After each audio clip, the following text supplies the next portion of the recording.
ShaLaM, Barak, all praise to the Most High, Yahweh, ShaM, YaHaYaShA. Listen, it's your boy Gabar. I'm here real quick. Last night, right, I had a moment.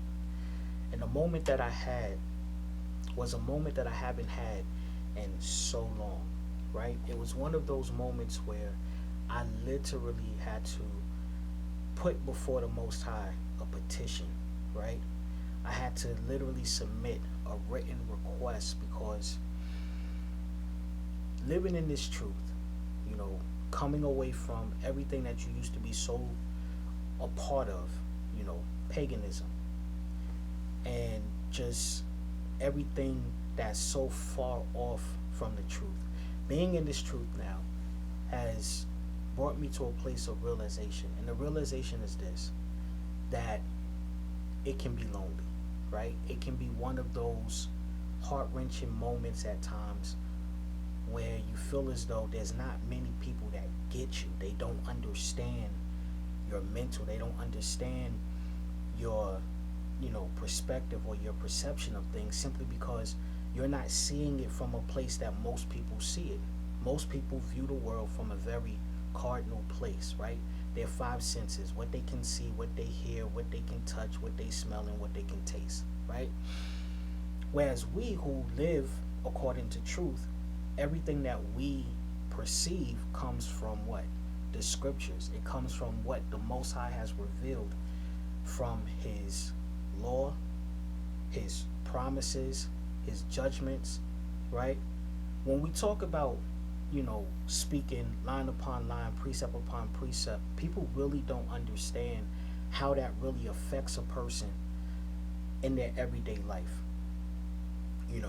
For instance, when we say line upon line, it's literally like verse upon verse.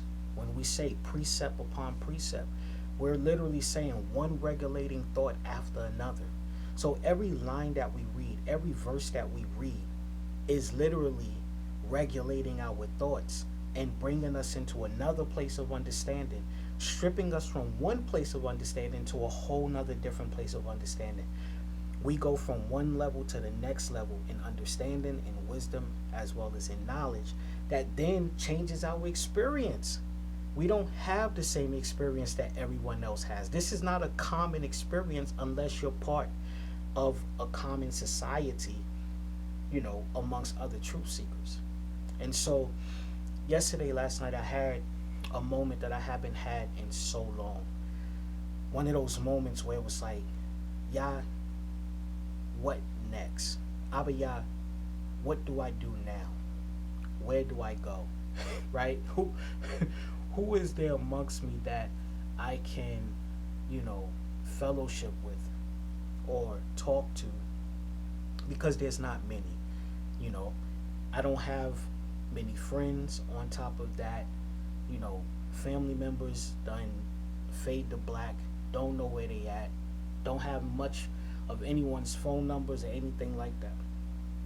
And then even amongst, the community, there's not many people that really have an interest in elevating in thought. They rather stick to one form of a doctrine, or they rather stick to a certain understanding of certain things and not allow the Rawat to literally stretch them, And this has always been my issue, even in Christianity. When I was following the pagan Christianity, I didn't make myself very accessible because I understood what was on my life. A lot of people, they don't know what's on their life, so it's okay for them to kind of, go here, go there, and things like that. But for me, I always knew that the Most High has called me for something different. And so anything that didn't fit what I knew He was bringing me to, I didn't really put myself in those environments, because all He would try to do is tear me down, break me apart. So here I am now, and the more that I'm getting more understanding, and the more I'm starting to elevate in this thing called a consecrated consciousness, which I'll go into that down the line. But as I'm elevating in that, it's starting to help me see that I'm very much of a misfit, and it's okay. And I'm saying this because somebody may be going through the same thing. You know, you're in this truth, you're a truth seeker, you're aligning yourself to what the Most High is literally giving you in your Ruach, and it's causing you not to fit in with anyone or anything outside of, you know, what He has shown you in His scriptures. It's okay, right? It's okay. We're going to be good. You want to know why? Because the Most High is with us, and that's all we need to know. And then what He'll do, He'll put people around us that'll be able to speak into our spirit the thing that's needed, so that you know, we don't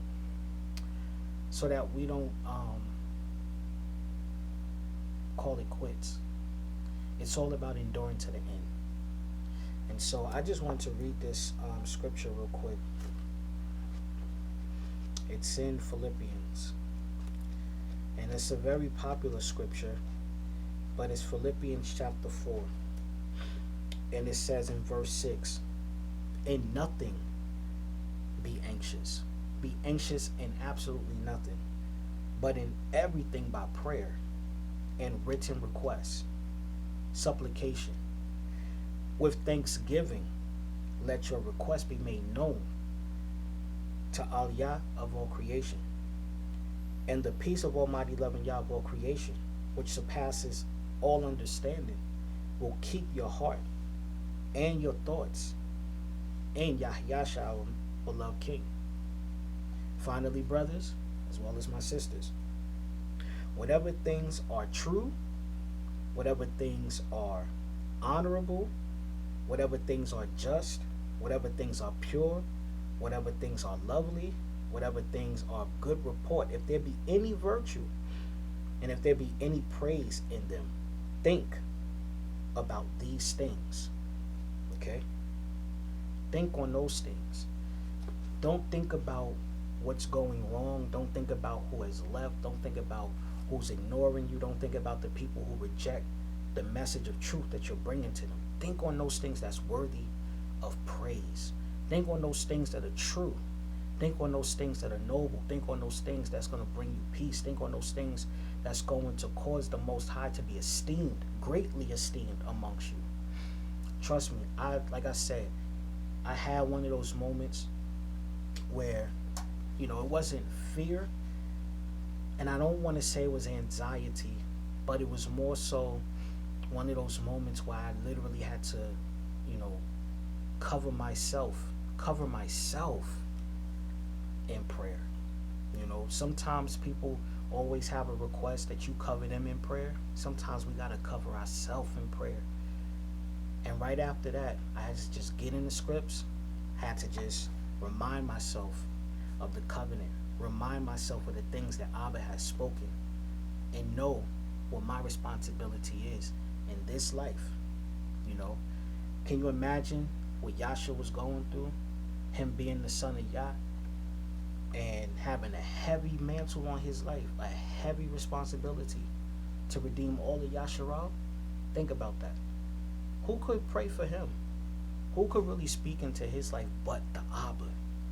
And that's where we are, right? We have to understand once again that to be Israel, to be Yasharal, is to be under the governmental care of Almighty Yah.